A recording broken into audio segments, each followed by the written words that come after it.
ಗಂಗು ಎಂಬುವನು ಇದ್ದಾನೋ? ಇದ್ದಾನೋ? ನಮ್ ಗಂಗೋನ ಇದ್ದಾನೋ ಅಂತ ಕೇಳೋನು ನೀನ್ ಯಾವನು? ದಯವಿಟ್ಟು ಮನ್ನಿಸಿ ಮಾರಾಯರೆ, ಗಂಗೂರು ಇದ್ದಾರ? ಅಂಬಾ ದಾರಿಗೆ ನಾನೇ ಗಂಗು ನಂಬರ್ 1. ನಾನೇ ಗಂಗು ನಂಬರ್ 2. ನಾನೇ ಗಂಗು ನಂಬರ್ 3. ನಾನೇ ಗಂಗು ನಂಬರ್ 1 2 3 4 5. ನಿಮಗೆ ಮಂಡೆ ಸರಿ ಇದ್ದ ಹಾಗಿಲ್ಲ. ನನ್ನ ಮಂಡೆಯಲ್ಲಿರುವ ಗಂಗುವೇ ಬೇರೆ. ಟೈಗರ್ ಗಂಗು, ಅಜನ ಬಾವು, ಗುಂಗುರು ಕೂದಲು, ಬಾಯಲ್ಲಿ ಬೀಡಿ, ಕೈಯಲ್ಲಿ ಬಾಟ್ಲಿ, ತುಂಬಾ ಎತ್ತರವಾಗಿದ್ದಾರೆ. ನನಗೆ ಗೊತ್ತಿಲ್ಲವೋ? ಏನು? ನೋಡಲಿಕ್ಕೆ ಭಯಂಕರವಾಗಿರುವ ಆಕಾರವಿಲ್ಲಿ, ಅವರೆಲ್ಲಿ? ಆ ಮಹಾನುಭಾವರೆಲ್ಲಿ? ಎಲ್ಲಿ ಎಲ್ಲಿ ಮಾರಾಯರೆ? ನೀವ್ಯಾಕ್ರಿ ಹೀಗಾಡ್ತಿದ್ದೀರಿ? ನನ್ನ ಆವೇಶ ಇಳಿಯುವುದರೊಳಗಾಗಿ ಆ ಧರ್ಮಾತ್ಮನನ್ನು ಕಣ್ತುಂಬ ನೋಡಬೇಕೆಂಬ ಆಸೆ. ಎಲ್ಲಿದ್ದಾರೆ ಎಲ್ಲಿದ್ದಾರೆ ಹೇಳಿ ಮಾರಾಯರೆ. ರೀ ಕಚ್ಚೆ ಸ್ವಾಮಿ, ಸ್ವಲ್ಪ ಅದಿಮ್ಕೊಂಡು ಇರ್ತೀರಾ? ನಾವು ಅವ್ರ ಶಿಷ್ಯರು. ನಿಮ್ ಕೆಲಸ ಏನು ಅಂತ ನಮ್ಮ ಹತ್ರ ಹೇಳಿ, ನಾವು ನಮ್ ಗುರು ಹತ್ರ ರೆಕಮೆಂಡ್ ಮಾಡ್ತೇವೆ. ಈ ಸಲದ ಪಂಚಾಯತ್ ಎಲೆಕ್ಷನ್ ಬಂತಲ್ಲ, ನಮ್ಮ ಚಿಕ್ಕಪ್ಪ ನಿಂತಿದ್ದಾನೆ. ಅವನ ಮಗ ಮೆಡಿಕಲ್ ಸೀಟ್ ಹತ್ತಿದ್ದಾನೆ. ನಮ್ಮ ಚಿಕ್ಕಪ್ಪನನ್ನು ಸೋಲಿಸಿ ಅವನ ಮಗನನ್ನು ಗೆಲ್ಲಿಸಿ ನನ್ನನ್ನು ಗೆಲ್ಲಿಸಿ ನನ್ನ ಮಗನನ್ನು ಹತ್ತಿಸಬೇಕು. ನಮ್ಮ ಚಿಕ್ಕಪ್ಪನು ಸೋಲಿಸಲೆಷ್ಟು, ನನ್ನನ್ನು ಗೆಲ್ಲಿಸಲೆಷ್ಟು, ಅವನ ಮಗನನ್ನು ಇಳಿಸಲೆಷ್ಟು, ನನ್ನ ಮಗನನ್ನು ಹತ್ತಿಸಲೆಷ್ಟು. ಅವನನ್ನು ಸೋಲಿಸಿ ನನ್ನನ್ನು ಗೆಲ್ಲಿಸಿ ಅವನನ್ನು ಇಳಿಸಿ ನನ್ನ ಮಗನನ್ನು ಹತ್ತಿಸಲಿಕ್ಕೆ ಎಷ್ಟು ಅಂತ ಟೋಟಲ್ ಹೇಳಿಬಿಟ್ಟರೆ ಒಂದೇ ಪೇಮೆಂಟ್, ಟಕಾ ಟಕ. ನಾ ಹೋಗ್ತೀನಿ ಆಮೇಲೆ ಚಕಾಚಕ. ಚಿಕ್ಕಪ್ಪನ ಗೆಲ್ಸೋಕೆಷ್ಟು? ಚಿಚಿ ಅಲ್ಲ ಕಣೋ, ಚಿಕ್ಕಪ್ಪನ ಇಳಿಸೋಕೆಷ್ಟು? ಅಲ್ಲ ಕಣೋ, ಮಗನ್ ನಿಲ್ಸೋಕೆ ಎಷ್ಟು? ಚಿಚಿ ಅವನ್ನ ಹತ್ಸೋಕೆಷ್ಟು ಅಂತ.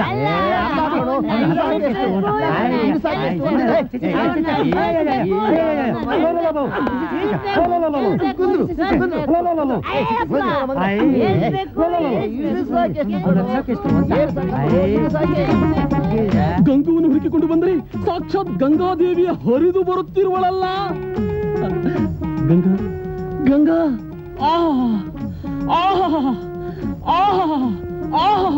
ಗಂಗಾದೇವಿ, ನೀನು ಕೈಲಾಸದಿಂದ ಯಾವಾಗ ಇಳಿದು ಬಂದೆ ಮಾರಾಯ್ತಿ? ಶಿವ ಸೌಖ್ಯವೋ? ಗೌರಿ ಎಂತ ಮಾಡ್ತಾ ಇದ್ದಾಳೆ? ಗಣೇಶ ಕುಮಾರ ಕುಶಲವೋ? ಶಿವ ವಿಭೂತಿ ಉಂಡೆ ಮಾಡ್ತಾ ಇದ್ದಾನೆ, ಗೌರಿ ಪಾತ್ರೆ ತಿಕ್ತಾ ಇದ್ದಾಳೆ, ಗಣೇಶ ಕುಮಾರ ಜಾಲೆ ತಿಂಡಿ ತಿನ್ಕೊಂಡಿದ್ದಾರೆ. ಯೋ, ಯಾಕೆ ಮಿಕ್ಮಿಕ್ ಅಂತ ನನ್ನೇ ನೋಡ್ತಾ ಇದೀಯಾ? ನನ್ನಿಂದ ಏನಾಗ್ಬೇಕಯ್ಯ? ನನಗೆ ನೀನು ಬೇಕು ಮಾರಾಯ್ತಿ. ನನಗೆ ಗೊತ್ತಿದ್ದ ಕೇಸ್ ಅಂತ. ಯೋ, ಮರ್ಯಾದೆಗೆಲ್ಲ ಹಿಂತಿರುಗಿ ನೋಡಿದ್ರೆ ಓಡ್ ಹೋದ್ರೆ ಸರಿ, ಇಲ್ಲ ಅಂದ್ರೆ ಎಂತ ಮಾಡ್ತಿ? ಕಚ್ಚೆ ಸಮೇತ ಚಡ್ಡಿರು ಕಿತ್ತೆಸು ಓಡಿಸ್ತೀನಿ.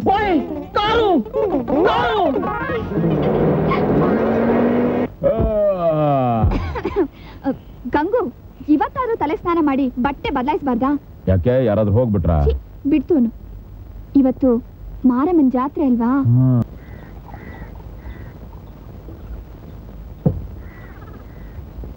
ನಂಗೊಂದ್ ಬಾಟ್ಲು ಸರಾಯ್ ಬೇಕು. ಎಲ್ಲ ಇವನ ಇನ್ನು ಹುಟ್ಟಿಲ್ಲ ಬೆಳಿಲಿಲ್ಲ, ಆಗ್ಲೇ ಸಾರಾಯಿ ಕುಡಿತೀನೋ? ನಂಗಲ್ಲ, ನಮ್ಮ ಮಾಮಂಗೆ. ಯಾವನ್ಲೆ ಅವನ್ ನಿನ್ ಮಾವ? ಗಂಗು. ಗಂಜಿ ಕುಡಿಯೋನಿಗೆ ಮೀಸೆ ಹಿಡಿಯೋನೊಬ್ನಂತೆ. ನೀನ್ ಯಾವ ಊರ್ ಸೂಳೆ ಮಗನ ಅವನಿಗೆ ಸಪ್ಲೈ ಮಾಡಕ್ಕೆ?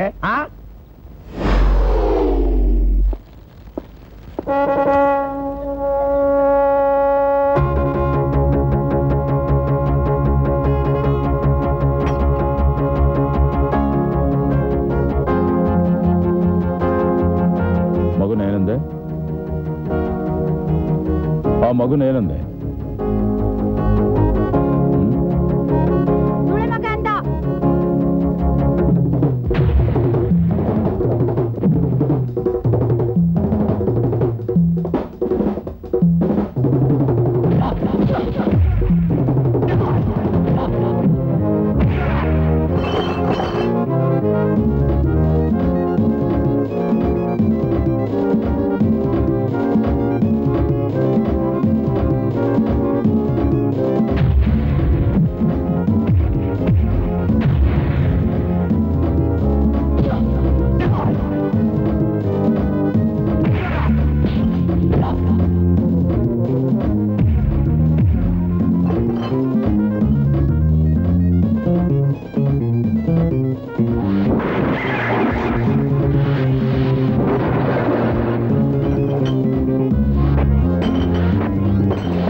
ಹೀಗಾಡ್ತಾ ಇದೆಯಾ? ನೀನು ಆವೇಶದಲ್ಲಿ ಎಲ್ಲಿ ಅವನ ಕೊಲೆ ಮಾಡ್ಬಿಡ್ತೀಯ ಅಂತ ನಾವೆಲ್ಲ ಹೆದರ್ಬಿಟ್ಟಿದ್ವಿ. ಒಂದು ವೇಳೆ ನೀನು ಅವನ್ನ ಸಾಯಿಸಿ ಜೈಲ್ಗೆ ಹೋದ್ರೆ ನಿನ್ನನ್ನೇ ನಂಬ್ಕೊಂಡ್ರೆ ಇಷ್ಟು ಜನದ ಗತಿ ಏನಾಗ್ತಿತ್ತು ಹೇಳು ಗಂಗು. ಚಿಕ್ಕ ವಯಸ್ಸಿಂದನೂ ಸೂಳೆ ಮಗ ಅನ್ನೋ ಪದನ ಕೇಳಿ ಕೇಳಿ ನಾನು ಎಷ್ಟು ನೋವು ಅನುಭವಿಸಿದ್ದೀನಿ ಗೊತ್ತಾ? ಅದನ್ನ ನೆನೆಸ್ಕೊಂಡ್ರೆ ಈಗಲೂ ನನ್ನ ರಕ್ತ ಕುದಿಯುತ್ತೆ. ದೇವತೆ ಅಂತ ನನ್ನ ತಾಯಿ ಹೊಟ್ಟೆಲಿ ಹುಟ್ಟಿದ ನನ್ನ ಸೂಳೆ ಮಗ ಅಂತ ಚುಚ್ಚಿ ಚುಚ್ಚಿ ಸಾಯಿಸ್ತಿದ್ರು.